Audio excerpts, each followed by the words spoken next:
Hey, Sun Devil fans, Brad Denny here with 3TV, CBS 5, and the Speak of the Devils podcast. And welcome back to another episode of the Speak of the Devils Sit-Down series, where I bring you in-depth, one-on-one conversations with key players, coaches, and other figures within Sun Devil athletics. Good things come to those who wait. Jake Smith is due for greatness. The career path of the one-time five-star recruit has had its fair share of twists and turns. Since earning the Gatorade National Player of the Year at Notre Dame Prep in Scottsdale, he spent 2 years playing for the Texas Longhorns, then missed the 2021 season with a foot injury, missed the 2022 season before transferring back home to the Valley to play for ASU in 2023 before a bad NCAA decision kept him and so many others across the country ineligible. But now healthy and eligible in 2024, he looks to be a big-time part of the Sun Devil offense and make the hometown fans proud yet again. On this episode, Jake and I discuss the hard lessons that he's learned through some difficult years, what has kept him going, what being back in Arizona has meant for him, the Sun Devil receiver room, and so much more. So let's get to it. Here's my conversation with Jake Smith. All right, Jake. So obviously the team right now in the middle of the winter workouts and everybody's getting prepped off for the upcoming season. What's the overall vibe like of this team right now?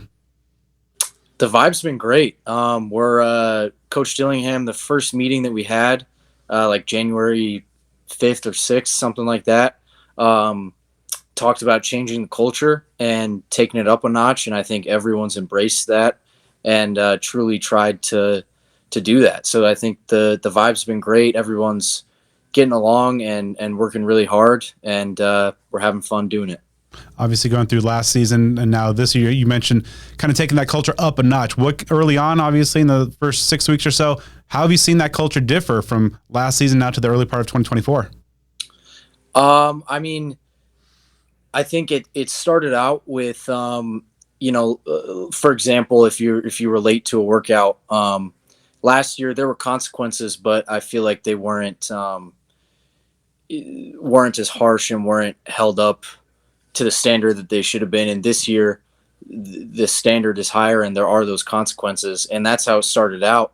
And now everyone knows that those consequences are there. And it's not just about the consequences. It's about holding ourselves to that standard, because we know that everything matters and even the little things matter. And so I think the coaches did a great job of first, installing those consequences and the holding us to that standard. And now we're starting to hold ourselves to that standard. And I think that's the best way that I can kind of describe it in a nutshell. With that discipline, that accountability, there's also seems to be a lot of fun. Another off season where you guys are divided up into teams, have like competitions and friendly rivalries. How's your team doing so far? I know there's been some creative team names as well.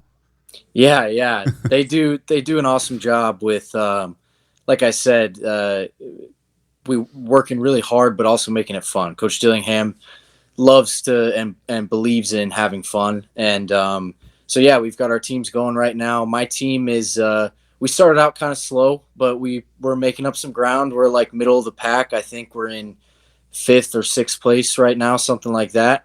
Our team name is the Dream Team. Shamari's our team captain, and neither one of us had anything super creative to come up with, but so we're the Dream Team. We're actually starting our first. We've been doing some team competitions, but tomorrow is like the start of the big team competition. So we'll be excited for that and ready to go. Well, best of luck to the Dream Team going forward. So looking, back to this past year, obviously not being able to participate out there, just what have you learned about yourself going through kind of this process and through this past year in Tempe? Yeah, I've learned a lot. I think the biggest thing, last year with not being able to play, obviously that sucks, and that's not what I wanted or anyone wanted. But I kind of just had to try to look at the positive sides of it, and just kind of continue to show up and do my job, whatever that was. And last year, with not being able to play, my job was to show up and help the play scout team and help the defensive backs get better. And that's just what I tried to do. And I think that it was good for them because they were good. I was able to push them and go hard at practice, and it was also great for me because I was going against great defensive backs every day, and I feel like I just got better. I really just practiced the whole season, and feel like I got better as a wideout, and it was definitely mentally challenging at times, but it's over now, and I'm just excited to be able to play again. How did you deal with just kind of the NCAA just kind of dragging its feet, just kind of keeping you and Xavier and amongst many other players across the country, just kind of in that unknown period before they finally made the unfortunate decision? Yeah, I mean, it was confusing, honestly. In the past, it seemed like it was always pretty straightforward. The guys who deserve waivers get them, and Xavier and I both felt like we were deserving of those waivers. And it was confusing because, like you said, they kind of dragged their feet, and it just took so long. And then right before the season, to get that news, it was just kind of a gut punch. But I quick shout out to Xavier. He's been right there with me along in this process, and he's held his head high and been a great teammate, and he's really evolved into a leader on the team this year. So the two of us, we just kind of, like I said, just kind of showed up to football, showed up to work every day, and just did our job. And that's kind of the only way to go about it, I think. And both of us, I know Xavier is very excited to get back on the field, and both of us are. So I spoke to him recently and kind of asked him, and he mentioned that you and him kind of had that, going through the same things together, just kind of have kind of a mutual support system, helping each other, go through a relative, period of just kind of unease, and obviously the disappointment around the NCAA's decision. How did you guys just kind of keep each other lifted up, as well as having the other support of your teammates and coaches? Yeah, Xavier and I, we talked a lot during the season. Talked a lot, and just kind of it could have been something different every day, whether it was venting to each other, whether it was just checking in on each other. We talked a lot, and it was honestly, obviously neither one of us wanted to go through that, but it was at least a blessing to have another guy on the team going through that as well. And Xavier and I, actually, I'm sure, as followed pretty much the exact same journey, Texas to USC, now ASU. So Xavier and I have, those things in common, and we were just able to lean on each other. And then, of course, our teammates, our coaches, the support staff, everyone, compliance, everyone within the building, ASU football and ASU as a university. It was great to have them to lean on and know that we still had their support. And Coach Dillingham in particular, I think it was just so awesome that Coach Dillingham kept his faith in us and kept supporting us and kept us on the team and on scholarship through that, even though we couldn't play. That's two scholarships that weren't even suiting up. So I just think that was so awesome of Coach Dillingham to stick by us and help us through that time. I know you're not the most active guy on social media, but did you get a sense that just the tremendous fan support, the free Jake hashtags that were going on, just the fans continuing to rally and support both you and Xavier through this difficult process? Did you get a sense of that? And if so, what did it mean to you during some of those darker days? Absolutely. It was great to see that on social media. It was very uplifting and very just very exciting and happy to see that Sun Devil fans were behind us, and we were very appreciative. It was really great to know that support is there, and there's a community that cares about you. Overall, what was just the toughest part of just not being out there? I mean, not just for last year, but obviously for you, having a couple seasons compounded on that, just knowing that you're healthy, that you were looking good in practice, just not being able to get out there and contribute. And obviously when an offense that went through some difficulties last year that could have used your help. Yeah. I mean, it was, I think it was tough because it was, I was healthy. I was playing well in practice, but I just can't go out there and play, and there's really nothing I can do about it. Injuries happen and they're part of the game, and you can't really do anything about an injury and stuff like that. But this was a situation where I felt physically fine. I was practicing well, and I just couldn't go out there and play. So I think that was tough. And just watching, just sitting there watching my team and not being able to contribute in any way, it was tough for sure. What was it like just, watching an offense go through, obviously with the injuries along the offensive line, quarterback, having to get creative and, Kenny getting some offensive inspiration off of YouTube and just overall kind of a very weird year, but just, what was it like just seeing your teammates go out there and just doing whatever they could to put up points on the board? Yeah. I mean, we got a lot of warriors on the team. And even though we went through injuries, we had struggles, guys just showed up and went to battle every Saturday, showed up to work every week and practiced. And no matter the outcome, we know that, we've got a lot of great guys on the team and a lot of guys who are going to go to battle for each other. So, regardless of the outcome, it's great to have a close-knit team and know that the guy to your left and your right is going to go to war with you. As you mentioned, you're going through and participating on the scout team, trying to help that defense out in any way you could. What are some of the other ways that you try to contribute, even though you couldn't be out there on the field on game day, but obviously behind the scenes, what are the things that you were able to or went to do to try to help lift everybody up? I think one of the main things I tried to do is help some of the younger guys. Most of them were on the scout team with me, and just trying to. I've been in college football for a long time, been playing football for a long time. So just trying to give them pieces of advice and help them out and maybe reading a coverage, maybe reading a defensive back's eyes, really just help the young guys, whether they were playing or not, and just help them in any way I can and give them whatever knowledge I can give them. I want to go back in your journey a little bit. And how did you first get into football, and what were some of your favorite earliest football memories? Yeah.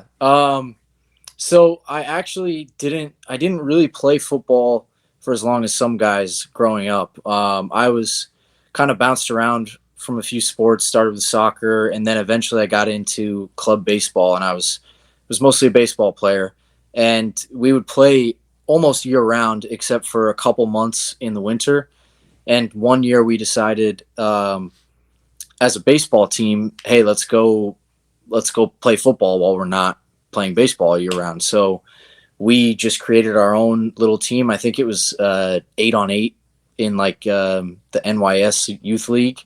So, and I think I was in like 7th grade when I probably first started. Oh, wow. So those were kind of my earliest football memories. And obviously had some great times with that with my baseball friends and baseball buddies. I think in high school is when football definitely took a step up for me, and when I really started to love it and think that start to realize this is the sport I want to play for as long as I can. And I just I have so many great memories with my high school team and high school friends and yeah. When did you realize that you were good enough that football could take you places? My junior year of high school, I kind of always believed it in the back of my mind that I was good enough. But I think it really hit me when I started playing really well in my junior year, and then some of the offers started to come in. That's when it was like, okay, I always believed it, but now it's real. Now I know that I can. So I think that's about the time when I started to really understand that I can play this game. And of course, you were putting up just absolutely insane stats at Notre Dame Prep and a national player. What is it like just being out there knowing that you can pretty much do what you want on the field and just have that level of success? It was fun. It was fun for sure. Yeah, I had a lot of fun in high school ball. I had a lot of fun playing football and lacrosse. Yeah, I mean, it was fun. I still wish we were able to win one of those state championships, but we had a lot of fun. What was it like just being such a guy who could basically kind of write your own ticket, with just all the offers coming in, all the big time schools coming after you? How did you like navigate, going through that spotlight and that attention? I think there's definitely a bit of a learning curve with it. Because for me, I know it kind of works out differently for a lot of guys. Some guys start getting offers when they're freshmen or sophomores, and they kind of are spread out all the way until they're a senior. For me, it was all very sudden. Like my junior year hit, and kind of started just getting these offers. And yeah, there's definitely a learning curve. It was definitely it's great. I wouldn't have traded it for anything. It was everything that I always wished for, prayed for, wanted. But I would say it was definitely overwhelming at times. There were times where I was overwhelmed a little bit. I remember a couple of my first visits to big colleges. I was just a bit overwhelmed because it all being so new, it all being so big, and But at the end of the day, it's what I wanted, and it was a great experience. Obviously, this was a couple staffs ago, but ASU was a little bit slow to offer you. Obviously, a player right in their own backyard. You're just obviously one of many local players that prior staffs kind of maybe were a little slow on or overlooked a little bit. Did it irk you a little bit that the hometown school was maybe not that first offer or near the front? I would say a little confused. I was a little confused. Yeah, I mean, it was definitely a school that I always had interest in. It's, in my backyard. So I would say that I was a little bit confused, and definitely wanted to check it out and feel the love from my hometown school. So, I know Coach Dillingham is making a great point to focus on a lot of the in-state guys. So he's trying to change that for sure. Yeah. Yeah, obviously we'll touch on that in a moment, just how ASU now under this current staff is really kind of, making that a priority. But, obviously you make the commitment and head off to Austin, play for the Longhorns. That's a conference that you folks will be knowing next season. What was your experience like in the Big 12? What were some of the things, takeaways, and perhaps, advice that you might be able to partake next year for this group of Sun Devils heading over to Big 12? Honestly, I had a great time playing in the Big 12. I'm not sure there's a whole lot of advice I can think of off the top of my head. Football is football, whether it's the Pac-12, Big 12, SEC, Big 10, it's college football. And there's obviously, really good teams in the Big 12, just like there were really good teams in the Pac-12 this past year. So I think that we'll be ready to play, and we'll be excited to join the Big 12. In 2021, unfortunately, have the injury there that keeps you out, a sideline there. Oftentimes they say that, sometimes the mental aspects of the rehab can be, as difficult or perhaps even more difficult than the physical. What was that process like for you? Obviously young in your career, or early on in your career, young player, but having that unfortunate injury happen to you. Yeah, it was tough. It was tough. When I transferred to USC, I was kind of excited for the fresh start and for the season. And then, I learned around August 1st that I was going to have another surgery and miss the entire year. And that was definitely not something that I wanted to hear right then. And that I was just excited to get a fresh start and to play. It's definitely tough. Injuries are tough. Sometimes you can feel, cause you're not really practicing with the team. You're kind of doing your own thing. So I think for anyone going through injuries, a point of emphasis should be to stay close to your teammates and stay involved with things. And I think that's something I could have done a better job of. So yeah, injuries are definitely no fun. And then 2022, at USC, things don't work out there. You're not able to play. You need to transfer to continue if you wanted to continue your career. During those times, what were some of the things that kind of kept you going, kept you pushing through? Obviously, coming off the injury and just the situation, trying to get back on the field? Yeah. That year was kind of a step back for me. I was able to clear my mind, kind of figure out what I really wanted to do, and ultimately that led me back to football. I remember sitting in my apartment and just watching football on Saturdays, and slowly but surely I just kept thinking, man, I should be out there. I should be playing. I should be, balling like these other guys. So it was, obviously not what I had envisioned, but it worked out because I was able to just clear my mind and really see what I wanted and what I wanted to do. And then ultimately you get back in the game. Why was Arizona State the right place for you to make the next steps in your college career? It just made perfect sense. It's home for me. There was the exact same time that I was transferring and looking for a school was basically the exact same time Coach Dillingham got the head coaching job. I knew Coach Dillingham from prior recruiting experiences in high school. I also knew Coach Samples because he was at Texas, and Coach Carrington. So just, close ties with the staff. It's home for me. It was just perfect. And as you mentioned, Kenny has really made it a priority of kind of, making these local players, the local high school coaches, the high school community just feel more appreciated and putting a premium on there.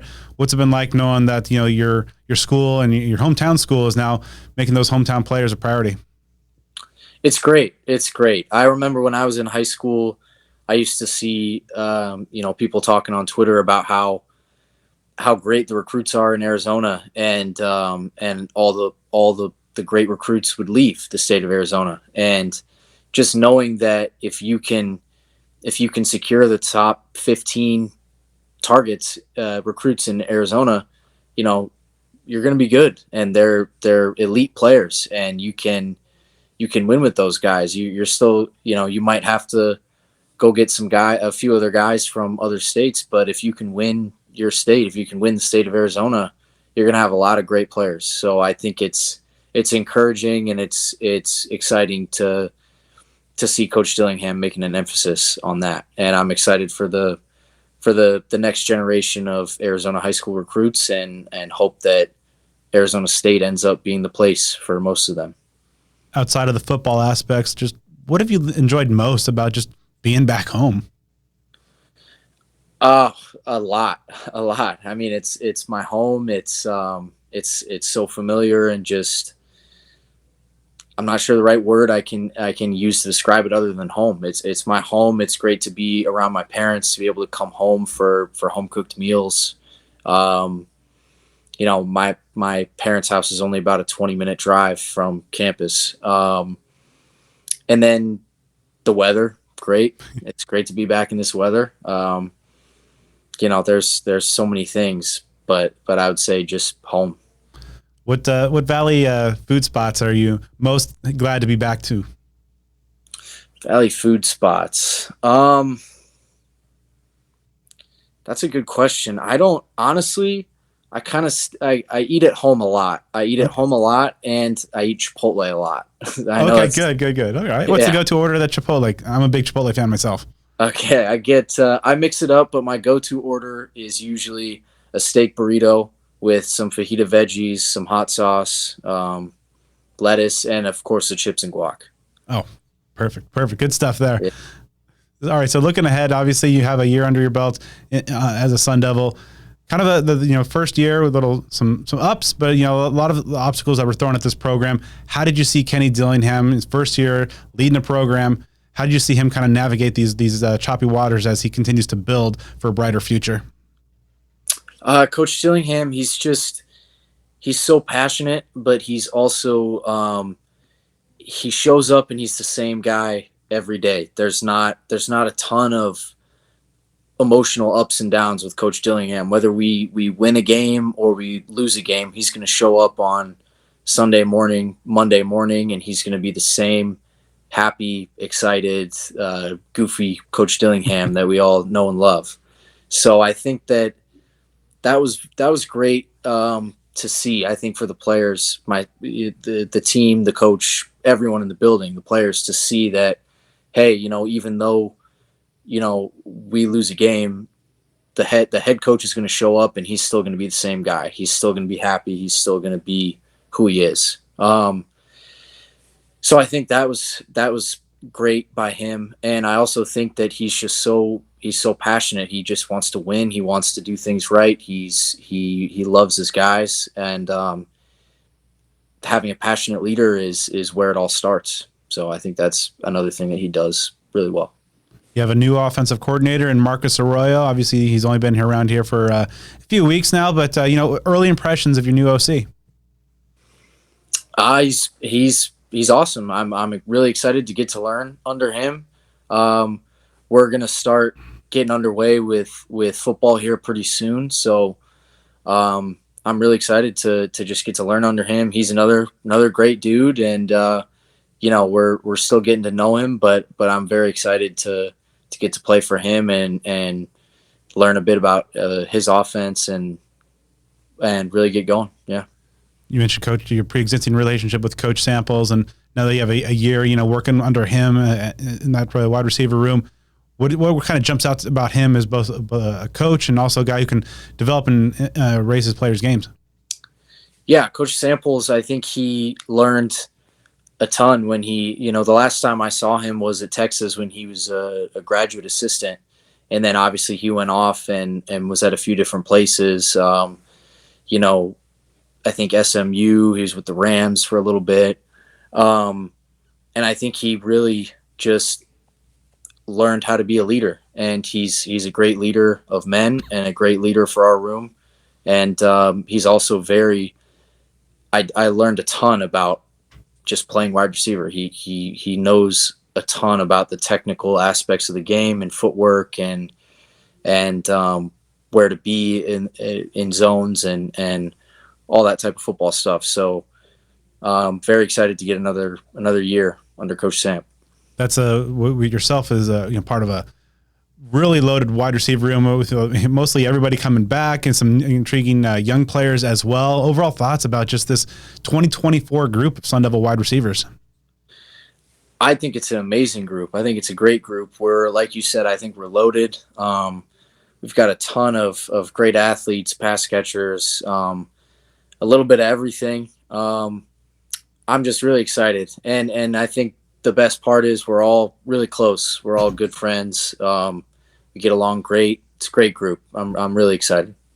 One of the spotlights of spring ball and possibly fall camp is quarterback battle. A lot of very talented quarterbacks in that room. A couple guys returning, and obviously Sam joining the mix. From a wide receiver's perspective, when there's a quarterback competition going on, how does that impact kind of the wide receivers? Obviously you guys are trying to do your job and stand up, but also, kind of developing that chemistry with, perhaps a rotation, at least early on, of quarterbacks trying to get that job. Yeah. I think as a receiver, you kind of try to develop as much chemistry as you can with all of the quarterbacks, because we don't, when there's a quarterback battle, we're not sure who's going to start, and who's going to play when and where. We're just there to do our job, and I think that it's important to just try to develop as much chemistry as you can with all those guys, and being a tight knit team like we are, I think that helps, because we're all going to be close with all the quarterbacks. So I think it comes down to us really just showing up and doing our job regardless of who's throwing the ball, and also trying to develop as much chemistry with all those guys. You've been a part of a couple of historic blue blood programs in Texas and USC, so you know what the sport looks like at the top level. Now that you're a Sun Devil, how does that culture compare, and kind of the vision that Coach Dillingham has laid out for what he wants to build? How does that kind of compare to some of those historic blue bloods?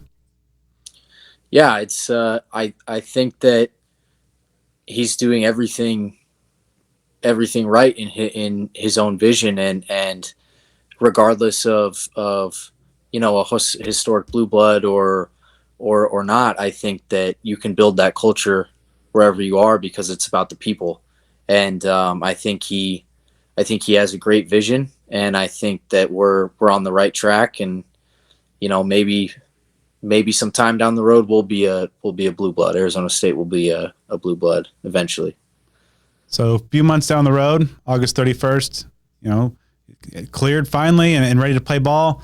When you're running through that Tillman Tunnel, about to ready to face the Wyoming Cowboys, where do you think the thoughts are going to be through your head? I think just excitement and just ready to play. I'm just ready to go. I know the season kind of just ended not long ago, but for me, it hasn't even started. So I'm just excited, and I'm just ready to go play. And I feel confident about my game, and I feel confident about going out and playing for Arizona State. I'd like to thank Jake for taking the time to talk with me for this episode. I'd also like to thank Jeremy Hawks of ASU Media Relations. Make sure you are subscribed to Speak of the Devils on the podcast platform of your choice for more great episodes featuring a number of guests across many Sun Devil sports. And give me a follow on Twitter and Instagram at bdenny29.